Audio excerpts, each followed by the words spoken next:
धन, ये दौलत, ये कोठियाँ जिनको चैन नहीं देती। अभी पिछले इतवार को मेरे यहाँ डिलीवरी हुई, बेटी पैदा हुई, अल्लाह का बड़ा शुक्र है, अल्लाह की रहमत आई। तो बड़ा मैं गमगीन था कि ये कैसे होगा। डॉक्टरों ने बड़े पैसे मांगे, हालांकि मेरे 2 बेटे माशाल्लाह नॉर्मल हुए। डॉक्टर साहबा ने कहा कि इस दफ़ा लगता है कि आपका ऑपरेट करना पड़ेगा। तो खैर मैंने कहा जो होगा अल्लाह को पसंद है, जो भी अल्लाह करेगा हम उस पर लब्बैक कहेंगे, क्या कर सकते हैं। तो खैर ये डॉक्टर इधर है। मैं ये कहता हूँ कि आजकल जो हमारा माशरे के अंदर ये जो प्राइवेटाइजेशन है ना, ये प्राइवेट जो इदारे हैं या प्राइवेट जो डॉक्टर हज़रात हैं, ये कोई इंसान की खिदमत और खलक के लिए थोड़े ना बैठे हैं। ये तो अपनी दुकानें बनाकर बैठे हैं, दुकानें चमका रहे हैं, बस लोगों को लूट रहे हैं, खा रहे हैं। ये प्राइवेट स्कूल जो है, जितने भी प्राइवेट इदारे हैं आप इनको देख लें, इनके यहाँ तो तरस नाम की चीज़ तो है ही नहीं, ये इनकी दुकानें चलती रहें बस। तो इन दुकानों को बंद करने का सिलसिला क्या है कि हम क्या करें, सरकारी स्कूल्स और जो क्या है सरकारी अस्पताल, उनको तरजीह दें, तो इनकी दुकानें बंद हो जाएगी इंशाल्लाह। ऐसे नहीं चलेंगी। अब माशाल्लाह निज़ाम ठीक है। तो खैर मैं बात को लंबा नहीं करता। तो वहाँ ले गए। अब वो इतवार का दिन था, तो उन्होंने हमारी बात ही ना सुनी। हालांकि उनसे तय हो गया था, लगा कि मैं 40,000 लूँगी और वो दवाइयाँ और किराया कमरे का वो अलग मिलेगा। तो मेरे ज़हन में 1 लाख रुपया था, 1 लाख रुपये तो लगेंगे जिस हिसाब से ये चल रही है। तो खैर अल्लाह से दुआ की, मेरे पास तो इतने पैसे उस वक्त नहीं थे, अल्लाह तो बस करेगा इंशाल्लाह, कहीं ना कहीं से आ जाएंगे। खैर इतवार का दिन था, तो वो सारा कुछ ना हुआ।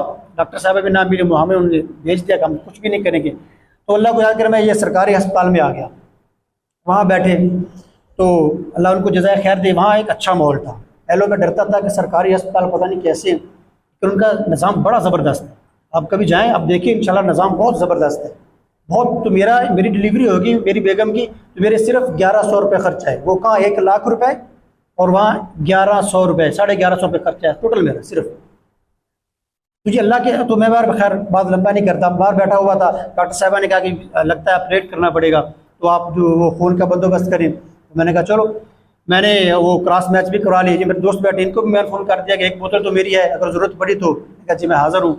सब कुछ कर ले, लेकिन इसके बावजूद मैंने कहा या अल्लाह तू ही देखने वाला है, तो तेरे सामने सब कुछ है। पहले 2 बच्चे नॉर्मल हुए, तो ये नहीं हो सकता, अगर तू चाहे तो ये नहीं हो सकता। तो मैंने कहा हज़रत हसन नदवी रहमतुल्लाह अलैह, मुझे वाक़या याद आ गया कि उनके बेटे को कैंसर था, तो वो दुरूद पाक पढ़ते रहे। दुरूद पाक पढ़ने की बदौलत उनकी तकलीफ़ कम होगी। तो मैंने भी कहा आज मैं भी दुरूद ही पढ़ूँगा, और अल्लाह से या अल्लाह तू करने वाली ज़ात है, तुझसे बड़ा कौन है। तो मैंने कोई दुआ नहीं की, सिर्फ वहाँ बैठ कर दुरूद पाक ही पढ़ता रहा, बाहर बैठा रहा, दुरूद पाक पढ़ता रहा।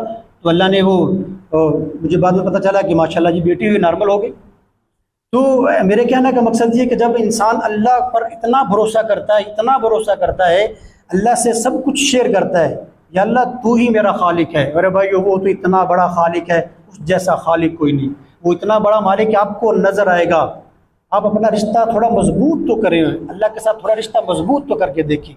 अल्लाह की कसम आपको हर जगह अल्लाह नज़र आएगा, हर जगह आपकी मदद के लिए खड़ा होगा, हर जगह आपकी परेशानी को दूर करेगा। लेकिन अफसोस, सद अफसोस ये कि हमारा रिश्ता अल्लाह से बड़ा कमज़ोर हो रहा है, और कमज़ोर होता जा रहा है। हम दूसरों पर इन्हिसार करते हैं। मैं अल्लाह की कसम उठाकर कहता हूँ, मैंने किसी को फ़ोन नहीं किया यार मुझे पैसों की ज़रूरत, अल्लाह देगा। जब ये हो गया तो अल्लाह बंदोबस्त करेगा इंशाल्लाह। तो अल्लाह ने किया। जब इंसान अल्लाह पर इतना भरोसा कर ले, कामिल यकीन रख ले कि अल्लाह तेरे सिवा मेरा कोई नहीं है, तू ही सब कुछ करने वाला है, तो अल्लाह की कसम अल्लाह ऐसी मदद करता है, ऐसी मदद करता है कि इंसान के वहम व गुमान में भी नहीं होता।